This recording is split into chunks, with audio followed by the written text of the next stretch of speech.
at the end of the day, all of this is about serving people.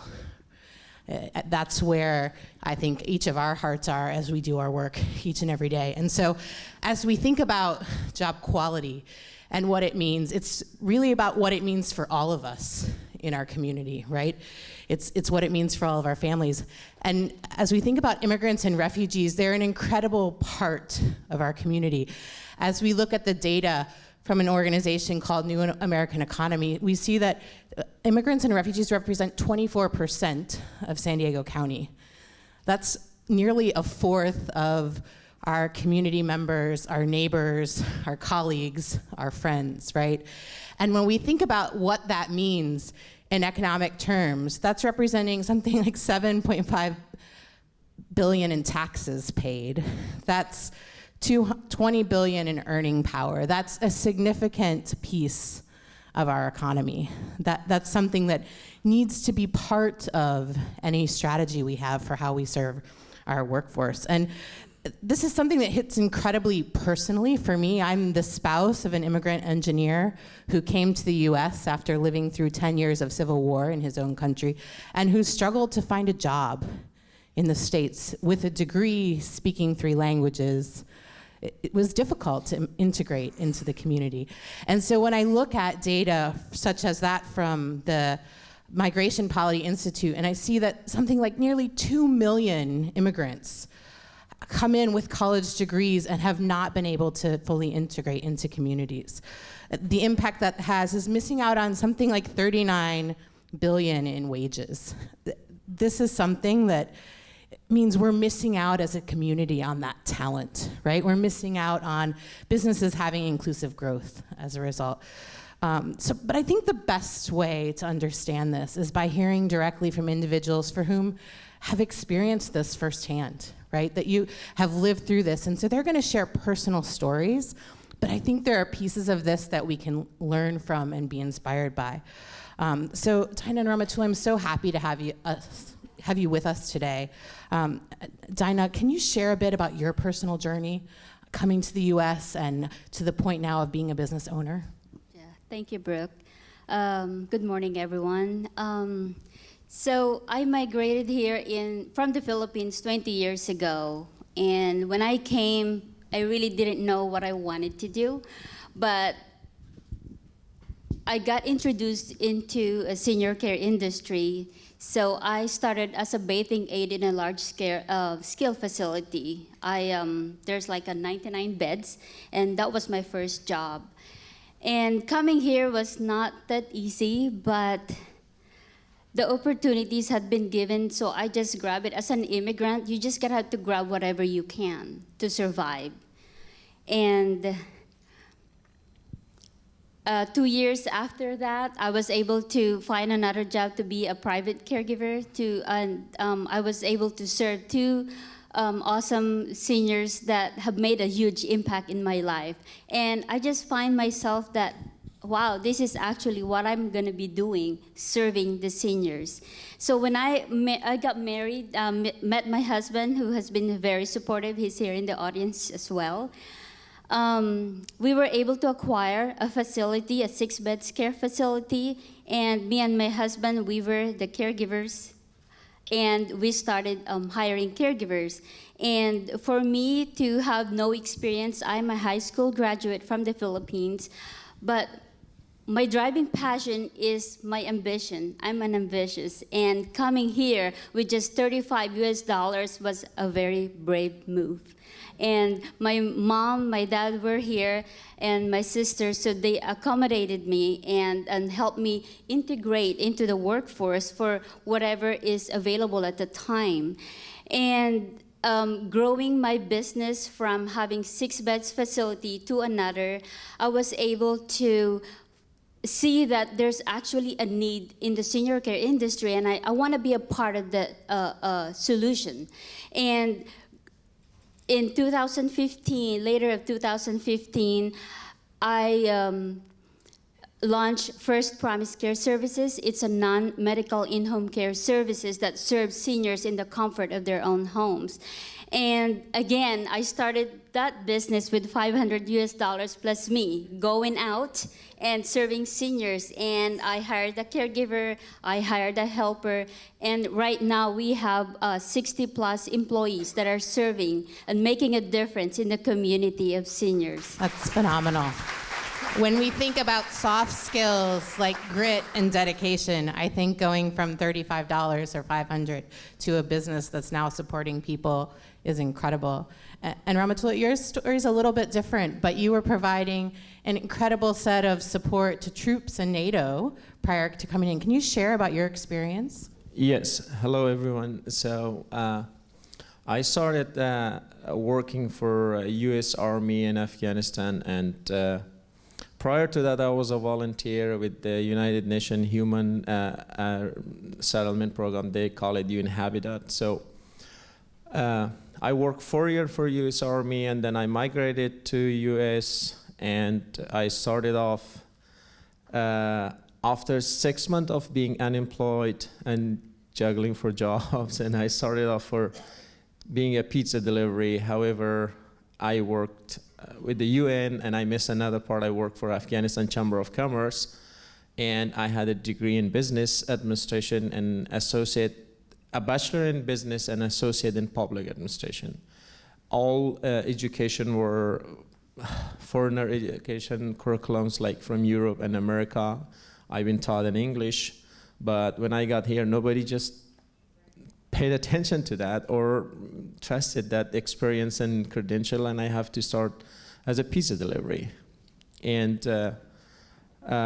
these career development programs really helped me to be here today and then work with International Rescue Committee, and I help other refugees right now, and I'm a financial education coordinator. So what I do basically, I teach and coach refugees on US financial systems. Incredible. Both of you have taken those life experiences and really applied them not only to transform the situation for yourself and your family, but are making an incredible impact in the community. But sometimes when we're trying to support people, there are gaps in our systems. Things don't work as they should. Rahmatullah, you're thinking day in and day out about the job seeker. What are some gaps you see, and what can we do to fill those gaps? I mean, it's not one or two, it's a lot, unfortunately. And then I don't want you all leave this symposium with a negative hold. So the gap, one of the problem is the recertification issue for refugees. I have seen doctors and engineers, as you said, they need to be recertified, and they don't know from where to start. Also, they have all these skills, they just lack some soft skills and maybe some English, and that's all. So struggling with the stress and all the anxieties of like being away from your family, refugee, and to pay your rent and just right up front the next month rent and all those. So it's really hard to navigate from where to start. So the career centers are supporting, yes, but the child care is another issue. And the benefit cliff or the welfare system sometimes is really a lot of bureaucracy, and then so it's a lot around there. And refugees for first few years, they are pretty new, have a lot of acculturation, and then even I was able to speak English.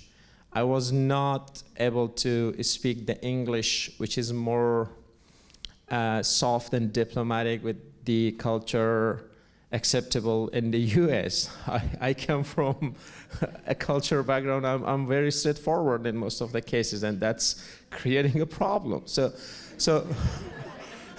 those are the things that refugees are struggling. Those are the least, you know. There's a lot. We have refugees coming, they have a huge debt, they don't know, they just got the credit card at home, and then they don't know how it works. And there is much more which I can share. I think you hit on so many important pieces, from the spoken and unspoken aspects of language to how we think about two-generational support. And for those of you who were with us last year, you heard Laura share about the work we're doing as it relates to childcare. And so just navigating all of those pieces, right, in the system, that the benefits cliff, which are difficult often to navigate for any of our job seekers, but even more so, imagine navigating it in a language that you don't speak at all or you don't speak well yet.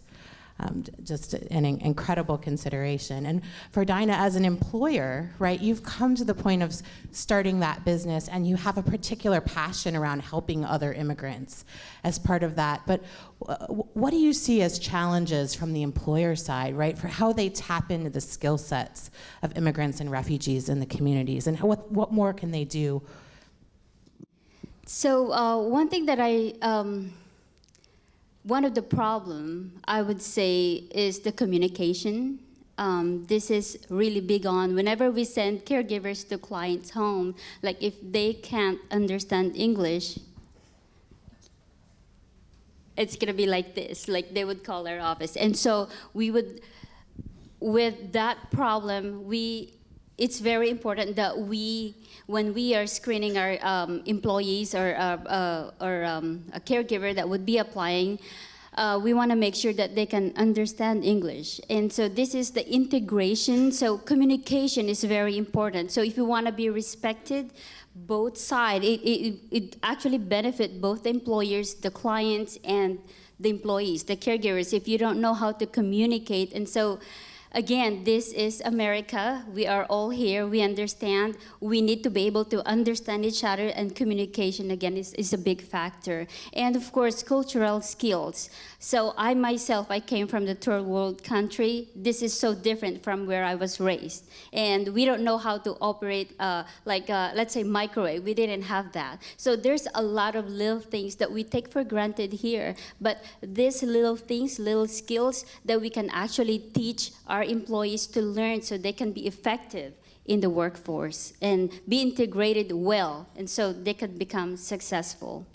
Yeah, and I think I know we've talked about this concept of how we move from seeing things as a deficit to an asset, right?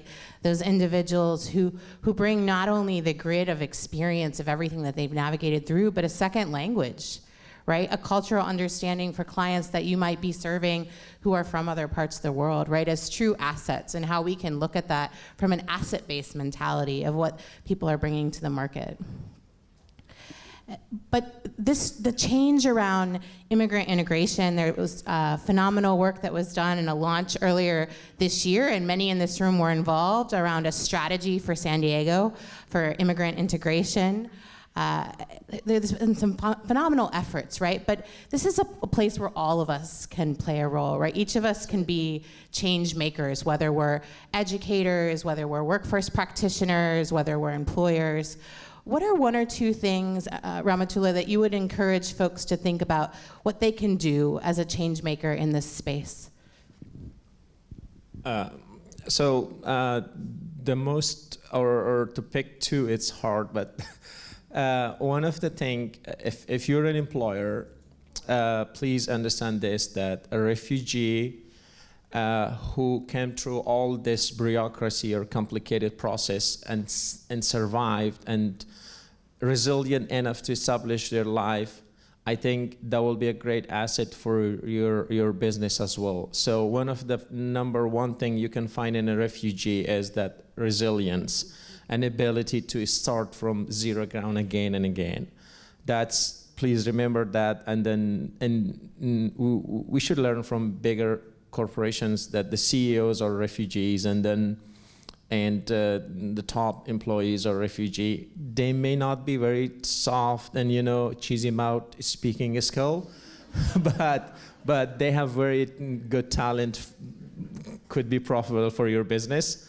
Yeah, that's number one. Number two, I would ask support of the county and then everybody who's a policymaker or has an influential role to,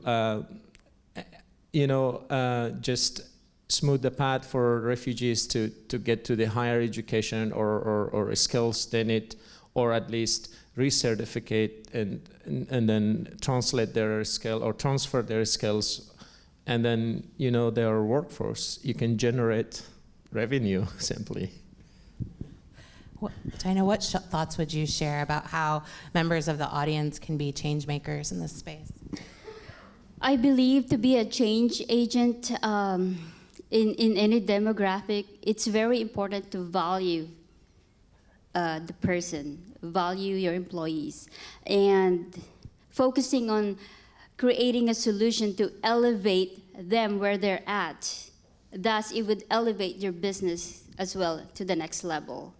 And as like Rahmatullah said, immigrants are resilient in so many ways, but we start from zero to here. But we have the ability to adapt to what's in front of us. And so as a business employer, it's really important to really recognize some of the strengths of the immigrants. Yeah, thank you. I hope that, Dyna, like your inspiration, Rahmatullah, is something that each of us can carry with us, right, as we move into our day-to-day. And I think these stories and those of many others are things that we're using at the Workforce Partnership to really inspire us in the way that we think about how do we serve our whole community. And so that means digging in on how can we make the credential conversion process easier to navigate?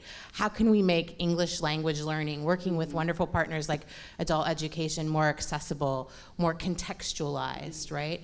How can we really dig in on where there are those last mile challenges, right? And try to remove those barriers? And how can we partner with employers to really understand that inclusive growth, right, as we've heard and as we've seen already this morning, can be good for them from their business bottom line and good for their employees. So as we continue with this session this morning, as we hear from the remaining speakers, I encourage all of us to come away from this thinking about what can we do to be change makers. We often say in the US that now knowledge is power, and I think if we really look at it, we would consider it's putting knowledge into action that's truly powerful. Thank you. Thank you. Thank you.